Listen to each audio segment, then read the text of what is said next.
So you have a child that doesn't listen. You've asked them to do something 100 times, you give reminders, you do all the things, and they still don't listen. It's incredibly fatiguing and exhausting and frustrating as a parent. It's a very common pain point that I work with through coaching. So let me walk you through how to make one simple mindset shift to address this behavior in a new way. For those of you who are new to me, my name is Albiona Rakipi. I'm a parenting coach and I help parents reframe their daily challenges.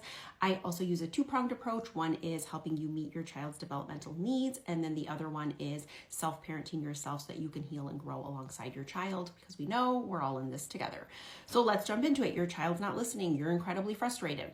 The first thing I want you to do, before I even give you tools and strategies of how to get them to listen, what to do so they can listen, any of the tangibles, the first thing I want you to do is this. I want you to sit down and reflect and ask yourself, what is the story I am telling myself about being the parent to a child who doesn't listen or isn't cooperative?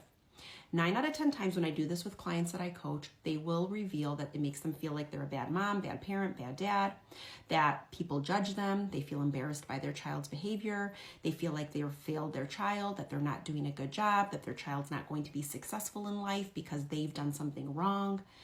So now think about the energetics of that. I want to talk a little bit about this idea of like, what is the energetic space that you're responding from, right? So now your child doesn't listen. It's the 10th time they've done this. All that's happening in that moment is that your inner critic begins to get confirmation bias. It's like, hey there, look, it's the 10th time your kid's not listening. I told you you're not doing a good job. And we respond from this incredibly triggered state, right? So all of a sudden we lash out, and that's why parents come to me and say things like, my kid doesn't listen unless I yell, or my child won't listen unless I threaten, right? It's because it's the energetic space with which you respond. Instead, let's go all the way back, and you're going to rewrite that story, because number one, your child has something, or a lot of things, magical about them. We just tend to miss it when we're so wrapped up in what they're doing, quote unquote, wrong, okay? So number one, you're going to remind yourself that you have an amazing child, that you are an amazing, connected, loving parent who's doing everything you can with the tools that you have to reach them where they are. Number three, you're going to remind yourself that you too are an imperfect person growing alongside your child. And when we rewrite that story, the energetic with which we answer now to that challenge, not listening, changes because we can address it with neutrality. It's no longer about us. It's not tethered to our worth and our identity as a good parent.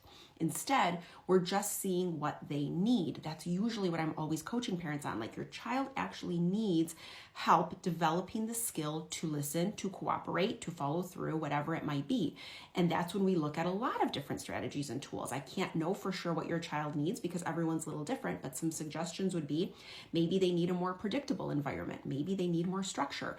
Maybe they need less structure and they don't need everything to be a corrective action from you or a battle. Maybe there are areas where we let go. Maybe our language needs to be more concise. What does follow through look like? What do consequences look like? Are we assigning an action with the words that we're using, or are we just relying on being able to repeat ourselves multiple times? All of that gets sorted out in a lot of different ways, but it isn't until you can quiet that inner critic, put rest to that story, that you no longer respond from that triggered state. For free resources, I have a whole 60-minute recording on my process called PAR. It stands for Pause, Acknowledge, Respond, Reflect. It helps parents move from responsive or from reactive to responsive. It's free. It's a full 60-minute recording of me doing a workshop. You can download that there, and let me know if you have any questions.